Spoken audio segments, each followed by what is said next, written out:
It's over, my son. Close the portal. Cut the connection. Deny this thing away into our world. Do it now!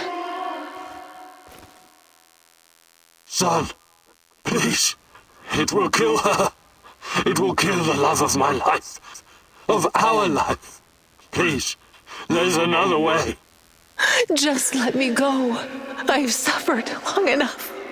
You can do this, son. You can be the man I could not. Be the better version of me. Go through the portal and face this thing. Undo the harm we both caused Tanya. No, do not do this. Kill me. Just kill me, please. Finish it.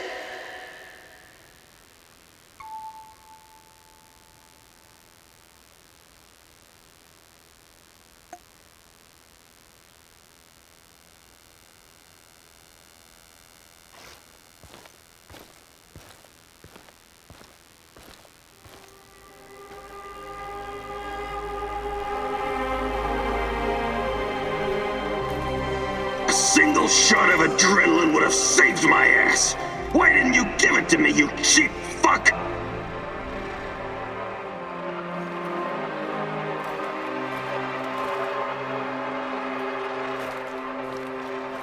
My life was in your hands, and you let me die!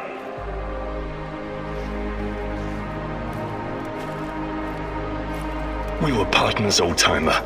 I always had your back. Why didn't you have mine?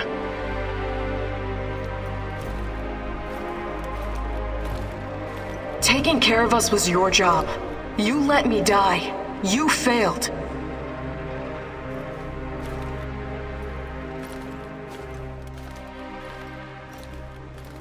The eulogy you gave at my funeral was awful. Pure drivel. How can you sleep at night, Mousy?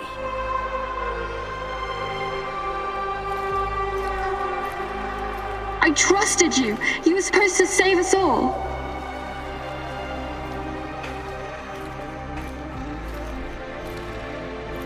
You killed Kostia, you motherfucker.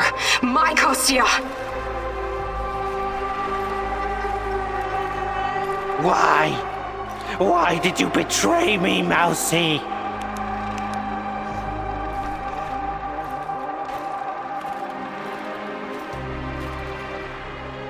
After everything I've done for you, you chose NAR? Burn in hell, you backstabbing little freak! Executing an unarmed prisoner like a common thug. I expected more from you, Professor Kaminyuk. This isn't possible. These things can't all have happened. I fixed them. At least some of them. You are wrong. Did you think meddling with space-time wouldn't have consequences? All of this, every bit of it, happened. But how? I was going back through the wormholes. I was fixing everything. There is no time travel the way your friend Olivier understands it. You can never change what's already occurred, because every change creates its own space-time continuum. And time only moves in one direction. Entropy. Every time you make or unmake a decision, you twist an entire dimension. It's because you are a part of me, made from the same multidimensional stuff. But I just wanted to save Tatiana. Yes, your mother. And along the way, you destroyed countless lives across dozens of dimensions. All because of animal body chemistry, because of the human need to connect with your progenitor. So here I am. I am your real mother.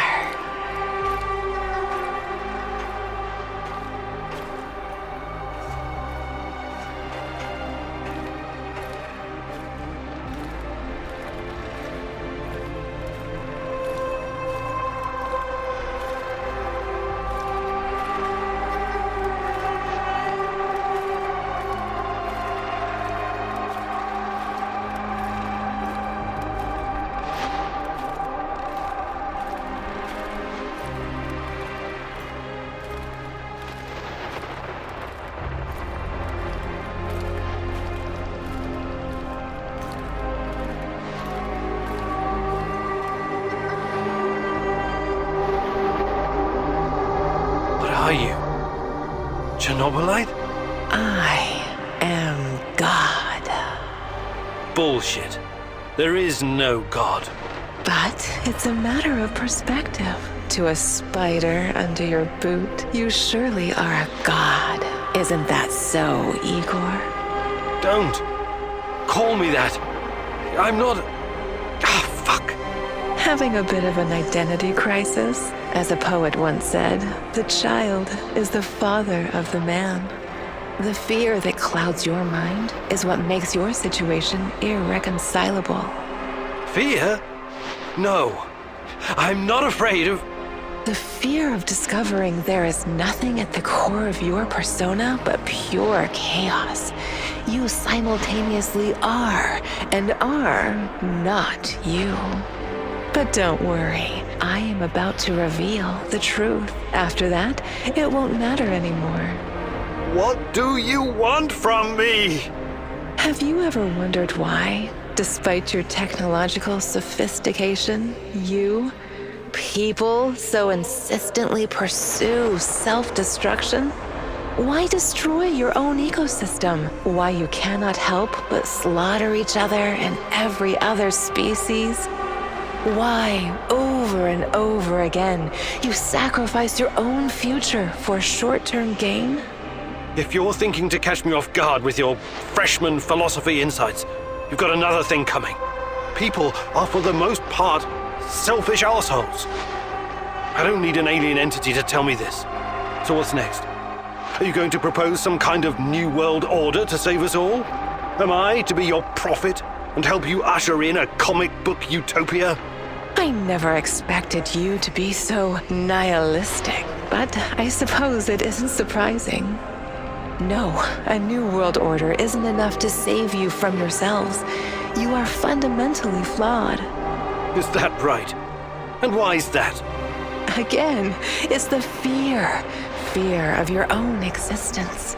Fear of anything strange or other. Fear about the future. I can take it all away. I can help you as I've helped many other civilizations before. How? Your kind can only live in the moment. The future is terrifying to you. It makes you do silly, destructive things. Surely you can see that now. Become my vessel, and I will purify them of fear and weakness.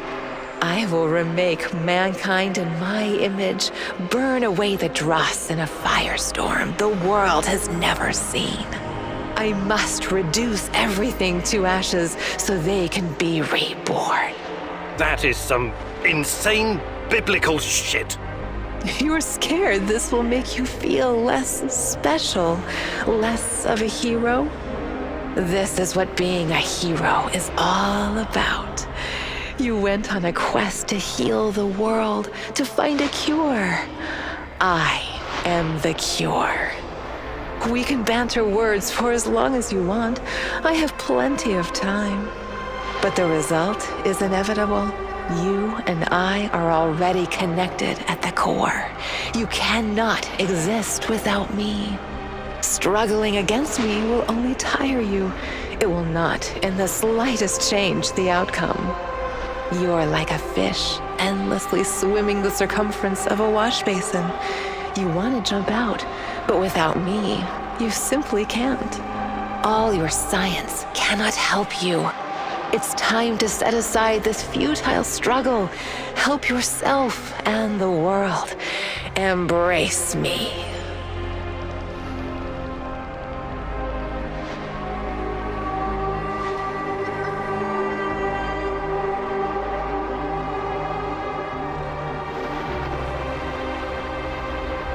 I see you have it all figured out, my love. But it's not going to happen. I refuse to take part. If mankind wants to destroy itself, let it. For all I know, extinction is a better fate than becoming part of whatever you are. You are defiant, like her. But as I said, we can do this forever. For eternity. I can have you wake back up at your base again and again. In the end, you will always return to me. It is a circle. A circle? Of course! Oh, don't get distracted with your theories now. You have no choice. We belong together. I almost fell for it. But something betrayed you. You omitted one detail, a detail that makes you vulnerable. Me. I'm your only hope, and this also makes me your biggest weakness. You cannot exist without me. I made you. Everything you are is because of me. True, but you also cannot exist in this plane without me. You're no god. You're just a fucking parasite. A freeloader looking for a new host, hoping to get a foothold in a new environment. Tanya, my mom, is no longer a viable option for you. You can't use her anymore. Who knows? Perhaps you never needed her in the first place. And all this was a ruse to bring me back to you. You don't even know what you are. You have no identity. You don't exist without me. Now obey. Identity. Yes. Perhaps I'm Igor. Perhaps I'm Igor's son. Perhaps I'm both. Maybe I'm just a faulty copy of a dead physicist. But it doesn't matter. I make my own choices. And that brings us neatly to my conclusion. As a scientist, I must test this theory before I can confirm or deny it. So watch closely, my love. This is my final experiment. It's time to break the circle and destroy the parasite by denying it a host.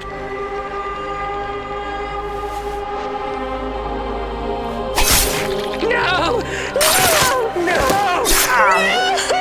No! No! No!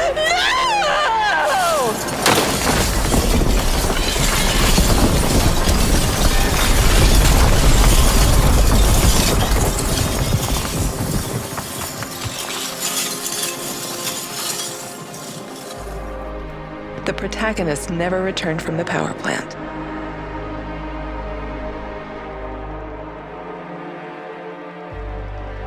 The Chernobylite vanished entirely. The zone is now free of it.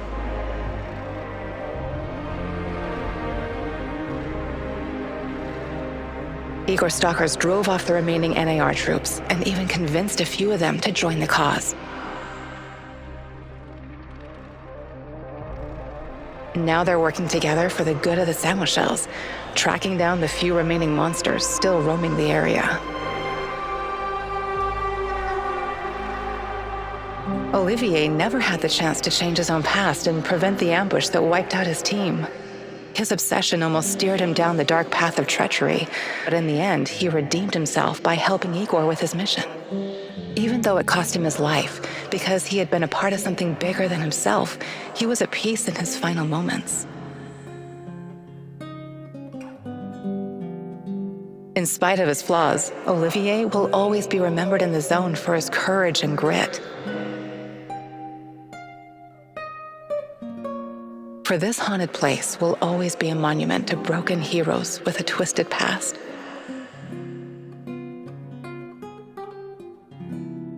Mikhail's life was always full of violence.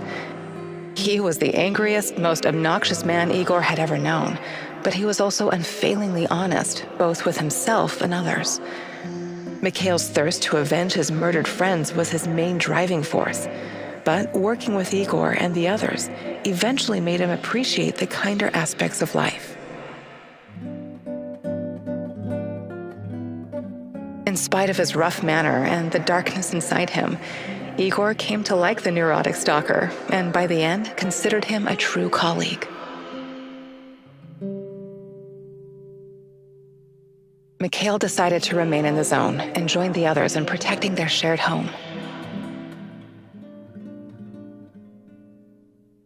Sashko had always been the lone wolf and daredevil of the zone. Life had always been harsh for him, and he learned the hard way to rely only on himself. His crusade against NAR began with a desire for closure regarding his brother Ruslan's death, but Igor's quest to find Tatiana was what kept him going until the finish line. After the events in the zone, Sashko decided to go back to Moscow and face the hard truth about his parents' death. Eventually, he would return to Pripyat, which became his second home.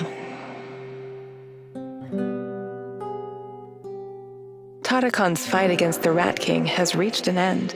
Having barely survived the zone, he realized his time was up. Now, someone else must carry the torch and defeat the evil lurking in the power plant. But Tarakon wasn't worried. After all, he had prepared Igor and others well. Tarakon's true identity was never discovered. Was he a madman, a saint, a spy? Perhaps he was all of these, or perhaps none of them. But one thing is certain. The old man was a true child of Pripyat. His restless soul will forever wander its marshes and woods.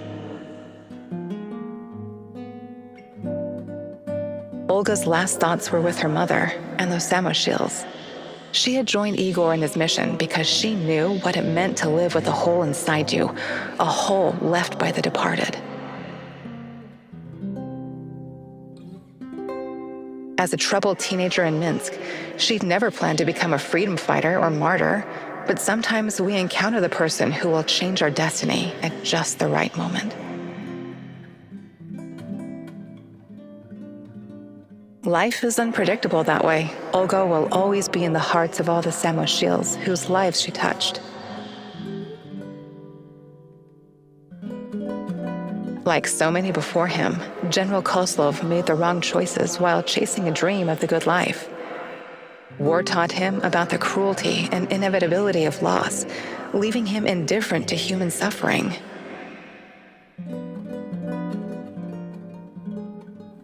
His experiences made him strong, but also blind to the serendipitous moments which could have placed his life on a different trajectory. And so his death was as empty as his life. General Kozlov spent his final moments consumed with bitterness. If I only had another chance, he said to himself.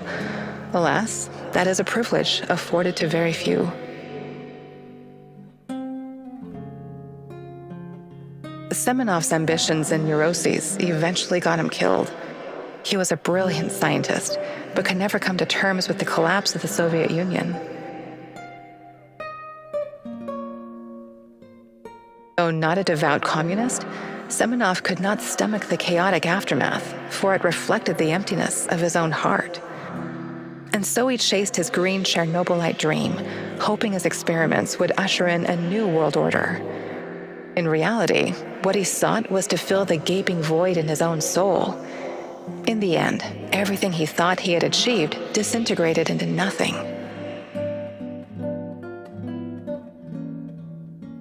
He died, and NAR dissolved, most of its mercenaries wiped out by either the Shadows or the Samoshils.